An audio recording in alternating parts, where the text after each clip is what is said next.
you always stop, get a drink, make something to eat, pick up a snack. From the first glass of juice in the morning to the last snack before bedtime, we're in and out of the fridge all day. And why not? There are so many good things inside, including leftovers, which often taste better after a stay in the fridge. So you may be surprised to learn that experts say a major source of food poisoning in this country is the food inside our refrigerators, especially the leftovers. I would say that leftovers fall probably in my top 5 list.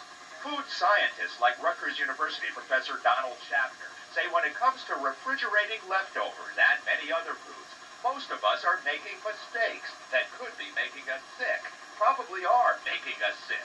In fact, if our homes were restaurants, most would be rated unacceptable, says Richard Daniels of Audits International, who recently did a study of food safety in more than 100 homes. I think that what we identified was a universal lack of knowledge about proper food handling practices. For instance, do you know how quickly you need to refrigerate food after you've cooked it? Is your refrigerator cold enough? How long can you leave leftover chicken in the fridge before bacteria becomes a problem? Does plain pasta keep longer than sliced turkey? Are 5-day-old alfalfa sprouts okay to eat? And by the way, can we look at the food in your refrigerator? Can we come in and look at your refrigerator? Sure, why not? Come on in. A number of very kind people around the New York area opened their refrigerator doors to 2020, allowing the food scientists with us to snoop around the shelves and take samples of everything from leftover burritos, Chinese food, meatloaf, and pizza, to butter, hot dogs, and the deli ham from Andrea Shermer's refrigerator. Sell by January 9th. So what do we have? It's the 14th. Okay, so it's been here at best or at worst for 5 days after it said sell by. Right. I'm probably not going to eat it. Was his hunch about the ham right? We had it tested for bacteria, along with other food samples taken from 7 different homes. The startling results, 5 of the 7 homes had at least one item in their refrigerator with enough bacteria to possibly cause food poisoning. The health code in most states allows a plate count, that's the number of bacteria per gram, of up to 100,000. Well, our tests found this leftover chicken and Chinese vegetables had a count of 3.5 billion. I sure wouldn't want to eat leftovers that had a plate count of 3.5 million, that's for sure. Why? What's your worry? It's an indication that some of those 3.5 million might actually be dangerous bacteria. Chances are, if you've got 3.5 million there, some of them might be ones that would really make you sick. Speaking of making you sick, that ham from the Shermer's refrigerator, we went back to their home. Results in hand. Ready? I don't know. It had a total bacteria count. Now, 100,000 or less would be okay. Yours had 1,800,000. What do you think? Well, besides being completely repulsed, It turns out Andrea had eaten some of that ham the day we tested it. ham sandwich, it tastes fine. I mean, it went down okay. Right. But the next morning I was really sick. I was in bed. I thought I had the flu. Stomach flu. Yeah. A lot of people say, I got the bug today. I mean, I was sick today. They think it's the flu. It's probably foodborne illness. In all likelihood, it's foodborne illness. Our lab tests found the shrimp salad also loaded with bacteria, as was the sliced turkey. And would you believe these alfalfa sprouts had a plate count of 1.2 million, 10 times the acceptable limit. It can happen to any food. It's not just sprouts or one particular kind of food. How does it happen? How does food that may be perfectly safe when we bring it into our home end up loaded with possible disease-causing bacteria after being refrigerated? There are 3 answers, say the experts, 3 basic mistakes that many of us make. Mistake number 1, letting leftover food sit out too long after the meal's served. How long before you think you should take that food that you cooked for dinner and refrigerate it, the leftovers? I don't know. I mean, I don't think I'd leave it out more than 2 hours.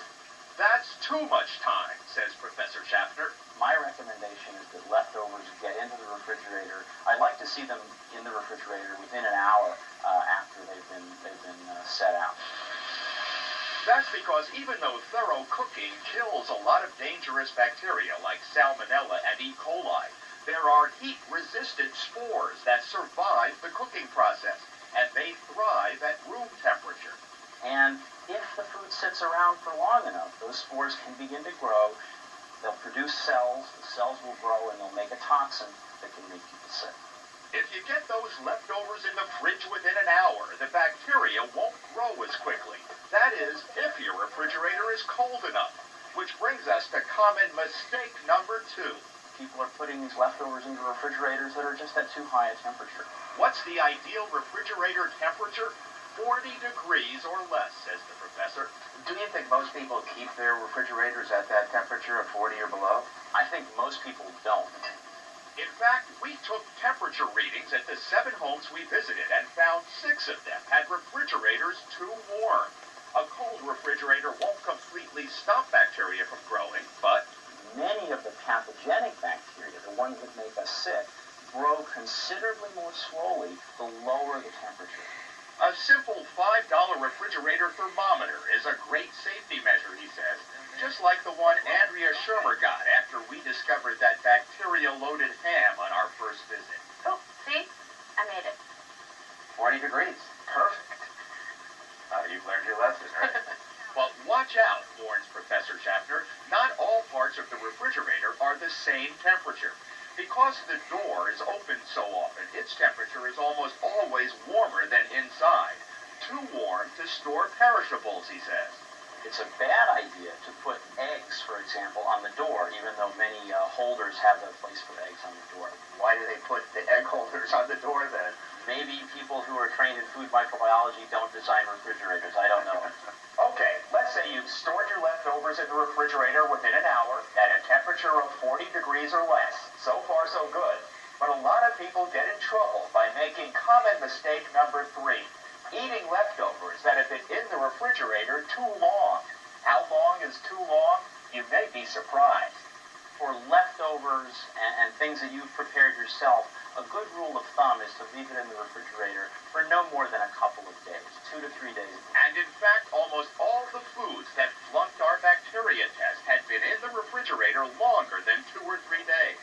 The leftover Chinese food, 6 days old. The ham and the alfalfa sprouts, 5 days. Shrimp salad, 4 days. Sliced turkey, 2 weeks. The 2 to 3 day recommendation applies even to foods you might never think could make you sick. Do you think that you could keep something like leftover pasta or rice longer than you would meats, cooked meat? My first answer to you would be yes, but now I'm beginning to think that I should say no. I keep regular boiled pasta that I make for the kids in a baggie, a Ziploc, sealed. Right. So I think it's safe. There's no way for bacteria to get in there. But it's not safe. Cooked pasta and rice, even in sealed containers, says Professor Schaffner, can contain a bacteria called Bacillus cereus, which could multiply enough in just a few days' time to possibly make you sick. There have been cases of this Bacillus cereus food poisoning associated, for example, with Chinese restaurants where they prepare a big batch of rice at the beginning of the day and they keep it there throughout the day and don't refrigerate it. With some leftovers, the window of safety is even less than 2 to 3 days. Meats with gravy, covered or not, are good for only 1 to 2 days, says the Agriculture Department. The same with cooked fish. How about fruits and vegetables? Fruits and vegetables, if they haven't been cut, will keep longer. Once they've been cut, though, they're much more perishable. There's a much higher possibility that the bacteria will be able to grow. Other items like ground coffee, cheeses, pickles, and most condiments can be safely refrigerated for weeks, even months. Schaffner recommends going by the expiration date stamped on the package. The same with milk and other dairy products. Uncooked eggs are okay to keep in the refrigerator 3 to 5 weeks. As for cooked leftovers, if you want to be absolutely safe, you can freeze them. That does stop the growth of bacteria. Unfortunately, freezing also changes the taste and texture of some foods. It would be great if there was an easy way you could tell if an item in your refrigerator was no longer safe to eat. The problem is, in many cases, you can't. remember, these organisms that cause disease are, for the most part, microscopic. So there may not be any unusual smell, there may not be any unusual taste, and those foods could still make you sick. So when in doubt, throw it out, is the age-old advice. There are an estimated 80 million cases of foodborne illness a year in this country. If you're looking for ways to protect yourself, experts say, look no further than the food inside your very own refrigerator. Live and learn. I'm going to go home and close it tonight. There are a couple more points. You should always store meats on the lowest shelf of your refrigerator. That way, if they spill, they won't contaminate your other food. And the experts say you should thoroughly clean your refrigerator every 6 months. Bacteria continue to grow on spills well after the offending leftovers have been